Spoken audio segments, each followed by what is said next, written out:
Hello everybody.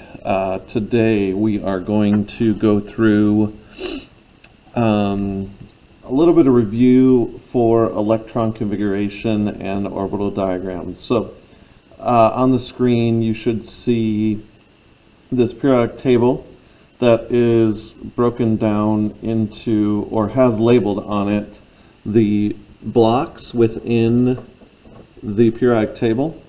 So if you remember from, again, first year, we have the S block, P block, D block, F block, and those letters represent orbitals within the energy levels in an atom. So remember, the energy levels are basically the rings around the nucleus where electrons are located within the atom. So within each energy level there are these orbitals, and depending on which energy level you're in, there might be more orbitals. So remember, the period will tell you how many energy levels. So for the first period there's only one energy level, second period there's only two energy levels within those atoms, third period there's three, and so on.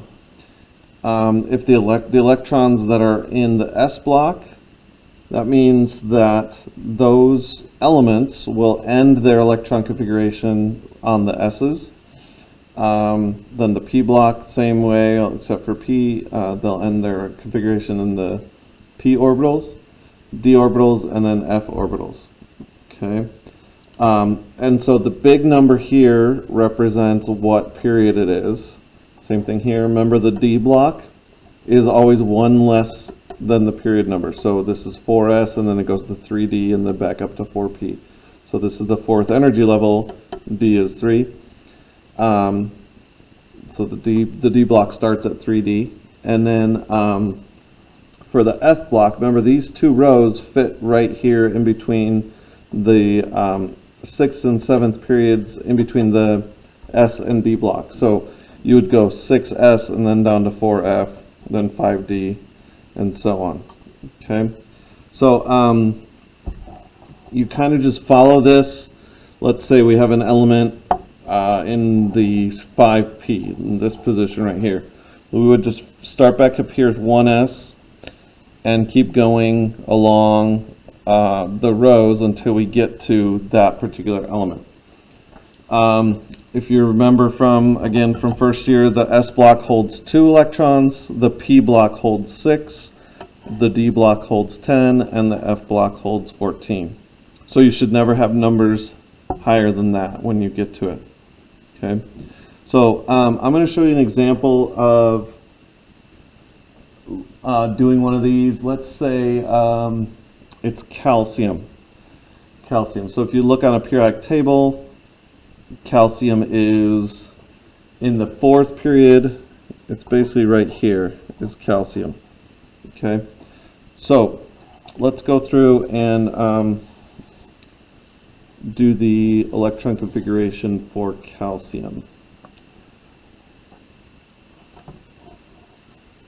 So again, you always start back up here at 1s. 1s, and remember, helium's over here, but it could technically be over here. We put it over here with the noble gases because it acts more like a noble gas, because it has a full shell. That first energy level, remember, only holds 2 electrons. So 1s2, because there's 2 electrons in there. And then we go down to here, it becomes 2s2, 1, 2, right? Keep going. This is 2p, 1, 2, 3, 4, 5, 6. So 2p6. Then 3s2, 1, 2. And then 3p, 1, 2, 3, 4, 5, 6, 3p6. And then 4s2. And that gets us to calcium. That's where we're wanting to stop if we were doing calcium's electron configuration. So that's how it should look with the electron configuration for calcium. Now, if you wanted to do the abbreviated electron configuration for calcium, Abbreviated, remember we use these noble gases. Okay, so we go back to the previous noble gas. So if we're in the 4th energy level, you either go backwards or you go all the way down to the end of that row and go up one, because that would be the previous noble gas. So if you look on the periodic table for what element is right there, that would be argon. So for abbreviated, you write the noble gas in brackets, which is argon, and then you start from the row. So you start from the next row, which is just 4s2. Okay? And again, the reason for doing that is basically this whole thing right here, that is argon's electron configuration. And I'm sure you remember from doing these back in first year chemistry, it becomes very repetitive. 1s2, 2s2, 2p6, if you do a bunch of these. And so because we repeat this over and over and over again, we can just simply shorten it to make that argon, and then whatever's left is specifying that it's calcium. Okay. Now for the orbital diagrams, remember, are the arrows.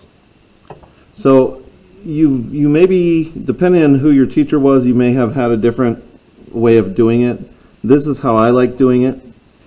I draw a line, and under the line I write the orbital. And remember, the line represents a subshell, and a subshell can only hold 2 total electrons. The arrows represent the electrons. So this is 1s2, then 2s, 1, 2. Remember, the arrows they represent the spin of the electrons, and so they have to be opposite spins in order for them to work. Okay.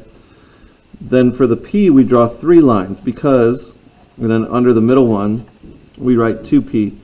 And again, each subshell only holds 2 electrons. Well, we have 6 electrons in the 2p orbital.